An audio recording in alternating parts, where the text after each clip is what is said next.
En Naruto hay personajes que nacieron para luchar, otros nacieron para liderar, pero Gaara nació para sobrevivir. Desde su primera aparición no parecía un simple genin. Su mirada fría y vacía ya nos dejaba claro que había algo muy diferente en él. Era el tipo de ninja que irradiaba poder y amenaza sin necesidad de decir una sola palabra, lo que los niños de hoy en día le llaman aura. Esta impresión solo crecía a medida que aparecía en escena. De entrada, aparece para darle una verdadera reprimienda a Kankuro, mostrando una autoridad que distaba completamente de su edad. Esta fue la primera vez que vimos al shinobi de la arena en escena y también la primera vez que Sasuke se dio cuenta de que estaba ante alguien fuera de lo común. Sasuke observa los movimientos de Gaara y hace una comparación que hasta el día de hoy define ese momento, diciendo que es tan sutil como Kakashi en su movimiento y al mismo tiempo absurdamente hábil. Un elogio raro viniendo de alguien que solía subestimar a todo el mundo.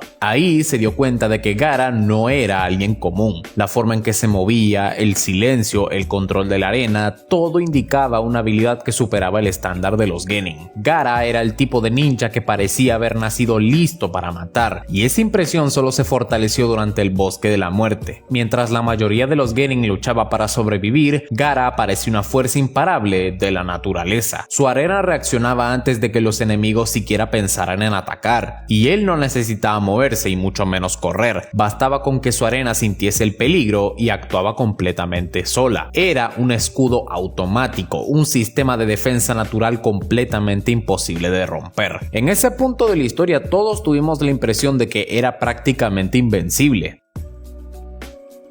Tras eliminar grupos enteros, termina llegando a la arena de los exámenes Chunin. Los examinadores, claro, quedaron en shock. Ellos dicen en ese momento que ni siquiera los Jonin más hábiles conseguirían atravesar ese bosque sin lastimarse. Pero ahí tenías a Gaara intacto y limpio, como si no hubiera pasado nada. Claro, lo que nadie sabía es que él tenía una defensa perfecta creada a partir de la arena infundida con chakra, protegiendo su cuerpo hasta de los ataques más sutiles. Esa era la técnica que lo volvía prácticamente imbatible, su defensa automática. Y esa misma fue lo que lo mantuvo intacto hasta su lucha contra Rock Lee. La lucha entre los dos fue una de las más intensas de estos exámenes y también una de las más memorables de todo Naruto. Lee, decidido a probar que el esfuerzo superaba al talento, se quitó las pesas de sus piernas y reveló una velocidad increíble. Por primera vez, la arena de Gaara parecía demasiado lenta. Todo el mundo había visto que Lee realmente hirió a Gaara con sus golpes, pero lo que en realidad pasaba fue que ahí no dañó su cuerpo, sino su armadura de arena, una capa protectora secundaria que lo recubría por completo. Es decir que a pesar de no haber sufrido ningún daño realmente, esto fue un gran impacto para todos los que creían que era invencible. Y aún así, esta lucha sirvió para mostrar que no era invulnerable. La velocidad de Lee presionó a Gaara como nadie lo había hecho antes y por más que la armadura resistiera, la arena fue llevada al límite. Al final, Gaara ganó el combate de forma brutal, pero el público y los examinadores lo entendieron. Ese chico era fuerte, sí, pero podía ser superado. La primera vez que es de hecho herido ocurre en las fases finales, contra Sasuke. Esta vez el escenario era diferente. Sasuke había entrenado con Kakashi y dominado el Chidori, un jutsu de alta perforación basado en rayo, capaz de atravesar prácticamente cualquier defensa física. Ese entrenamiento fue prácticamente perfecto, ya que, para empezar, el elemento rayo por naturaleza es superior al elemento tierra. Durante este enfrentamiento, la arena intenta reaccionar como siempre, pero la velocidad de Sasuke y el poder concentrado del Chidori rompen su defensa. Atraviesa esa barrera impenetrable, rasga la armadura de arena y alcanza el hombro izquierdo de Gaara. Y lo que hace esta escena tan icónica es el hecho de que fue prácticamente la primera vez que Gaara pudo sentir por primera vez dolor en toda su vida. La sangre brota y este chico entra en pánico. Después de todo, jamás le había pasado algo parecido. Ese golpe no solo lo hirió físicamente, destruyó toda la confianza que había tenido en su poder y como consecuencia termina descontrolándose emocionalmente y la lucha es entonces interrumpida debido a la invasión de Orochimaru. Debido al impacto del Chidori de Sasuke y también a su conmoción emocional, terminó desmayándose durante este enfrentamiento y fue forzado a huir del campo de batalla. Poco tiempo después, en las afueras del País del Fuego, Gaara y Sasuke se reencuentran, solo que esta vez en un escenario diferente. Gaara ya había perdido parte de la razón y Shukaku comenzaba a manifestarse lentamente en una escena bastante bizarra, donde se podía ver a Gaara en un estado de transformación parcial, creando una coraza monstruosa de arena alrededor de su cuerpo. Claro, Sasuke intenta su truco nuevamente, pero la diferencia de poder ahora es completamente abismal. Gaara estaba dominado por el instinto del Biju y cada golpe suyo parecía un terremoto. Como consecuencia, Sasuke es derrotado sin dificultad. Gaara entonces se abalanza sobre él sin piedad mientras el cuerpo de Sasuke comenzaba a ser tomado por el sello maldito. Este es uno de esos momentos donde Sasuke realmente se iba a morir si no hubiera sido porque Naruto llegó a salvarlo, dando inicio a uno de los combates más importantes de toda la primera parte. Pero aunque Gaara era generalmente extremadamente fuerte, yo creo y afirmo con todas las palabras que él no poseía el nivel de un Kage en ese momento, ni siquiera el nivel de un Jonin. Lo que volvía a Gaara realmente aterrador eran sus poderes en batalla, pero alcanzar a alguien de nivel Jonin sería extremadamente difícil incluso para él. Era un ninja realmente fuerte con una defensa casi perfecta y un poder destructivo inmenso, pero aún le faltaba control, madurez y experiencia de combate real. Pero lo que cambió su historia para bien fue el combate que tuvo contra Naruto, donde pudo enfrentar su mayor desafío hasta ese momento, Jinchuriki contra Jinchuriki.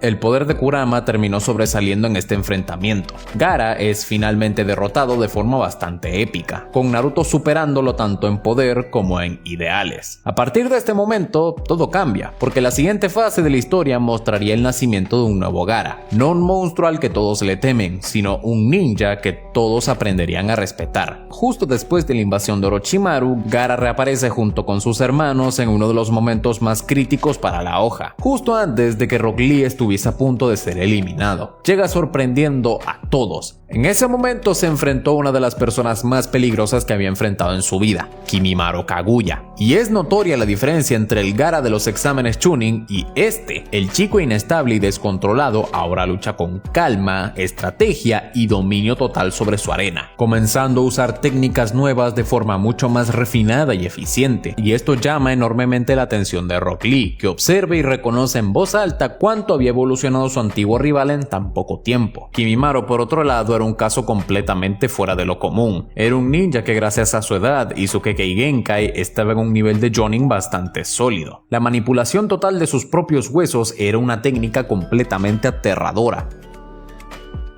Era un luchador cuerpo a cuerpo con resistencia sobrehumana y una técnica que podía perforar prácticamente cualquier cosa, sin contar la marca maldita que amplificaba aún más estos poderes. Aún así, Gaara no retrocedió y enfrentó a Kimimaro de frente, controlando toneladas de arena como si fueran una extensión de su propio cuerpo. El nivel de poder que mostraron acá es tan grande que la batalla se transformó en un verdadero espectáculo. De las escenas más icónicas de esta lucha, en mi opinión, es el momento en que Kimimaro se burla de Gaara y afirma que su arena nunca volverá a tocarlo. Gracias a esto, Gaara comienza a formar sellos y forma este tsunami de arena, que ni siquiera Kimimaro pudo superar, dando a entender que a este punto no lo pueden subestimar de ninguna manera. Y aquí, sin sombra de dudas, Gaara ya había alcanzado el nivel de un Jonin, un ninja de élite con poder de destrucción a gran escala y un control absurdo sobre su naturaleza elemental. Pero a pesar de toda esta evolución, Gaara aún no había alcanzado el nivel de los monstruos más grandes de la historia, los respectivos Kage. Él, por ejemplo, aún no estaba al mismo nivel que Kakashi Hatake. En la primera parte dominaba múltiples estilos y era conocido como el ninja que copia, y ni siquiera hablar de Might Guy, cuya fuerza física y velocidad superaban cualquier estándar de un Jonin común. Ahora imagina shinobis de élite como el mismísimo Itachi Uchiha. En esta fase Gaara no habría tenido la menor oportunidad contra estos shinobis. Hasta entonces, en la primera parte no estaba ni siquiera al nivel de un Kage respectivo, pero el siguiente paso requería algo más allá del instinto de lucha. Después del timeskip, Gaara regresa completamente diferente, maduro, respetado y sobre todo con el título del Kazekage. Pero ¿será que ahora con ese título habrá alcanzado finalmente el nivel de un Kage? ¿Será que este chico que alguna vez fue llamado monstruo ahora podría ser comparado con los líderes más grandes del mundo ninja como Tsunade, Onoki, el tercer Kazekage e incluso Meiterumi? Cuando hablamos del Gaara Kazekage es imposible no recordar una de las batallas más simbólicas y al mismo tiempo más injustas de toda la historia de Naruto, su enfrentamiento contra Deidara. Es justamente en este punto de la historia donde Gaara es puesto a prueba y no por un cualquiera, sino que por más ni menos que Deidara, un miembro activo de Akatsuki, el cual decide invadir el país del viento junto con Sasori y como consecuencia atacan Tsunagakure para llevárselo. Y el detalle es que esta lucha comienza con un enorme peso sobre los hombros de Gaara. No estaba solo luchando por su vida, sino por la seguridad de la aldea entera. Tenía que dividir su atención entre enfrentarse al enemigo y proteger la gente de la arena. Y ahí viene la pregunta que todo fan de Naruto se ha hecho por lo menos una vez. ¿Y si esta pelea hubiera tenido lugar en un campo neutral sin la preocupación de salvar a nadie, habría sido diferente el resultado? Pues sí, de hecho, el análisis de esta pelea da incluso para un video aparte.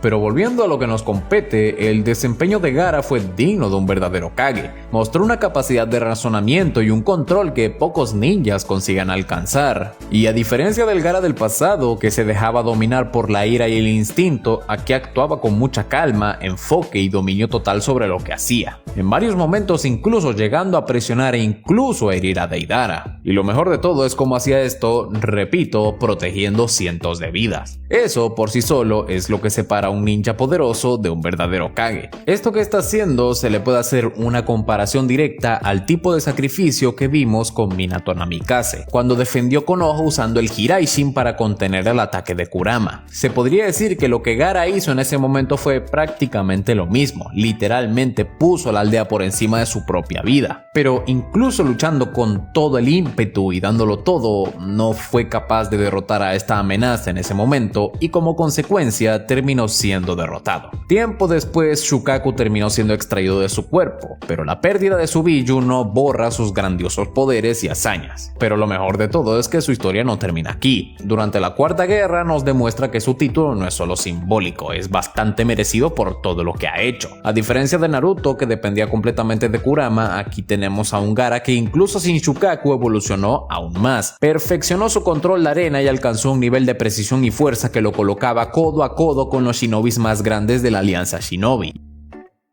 Y de sus momentos más emblemáticos es cuando tiene su enfrentamiento contra su propio padre. Su padre, que en el pasado veía a Gaara como una amenaza incontrolable, ahora se le enfrenta y se da cuenta de cuán poderoso y maduro se había vuelto su hijo. Incluso enfrentando el poder de su arena de oro, Gaara no solo sobrevive, sino que lo vence, mostrando un control mucho mayor que el de su propio padre. Y es aquí donde lo reconoce. Su propio padre admite que Gaara se había convertido en un mejor Kazekage, en alguien que no solo superó sus expectativas, sino también el propio destino que lo maldecía desde su nacimiento. Pero su verdadera consagración llega cuando entra en escena contra los Kage revivido por Kabuto. Su liderazgo, estrategias y sangre fría en combate fueron fundamentales para coordinar los ejércitos de esta alianza, e incluso ante la más grande amenaza, que fue el regreso de Madara, no retrocedió en ningún momento, ya que incluso entre toda la diferencia de poder que había entre estos dos, se mantuvo firme y protegió a sus aliados y mostró mucho más reflejos y técnicas dignas de un verdadero líder. Durante el combate es el que se encargó junto con Tsunade de salvar a sus compañeros de ataques mortales. Detiene múltiples clones de Madara como consecuencia,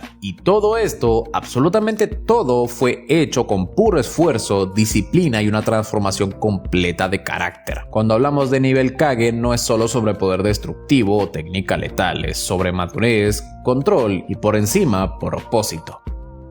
Y en este sentido, Gaara es uno de los ejemplos más completos de toda esta serie, porque incluso sin Shukaku mantuvo el poder que tenía antes, o tal vez uno aún mayor. Pero bueno, eso fue todo por el video de hoy. Si te gustó, no olvides suscribirte, dejar tu me gusta y comentar qué te pareció. Sin nada más que añadir, me despido.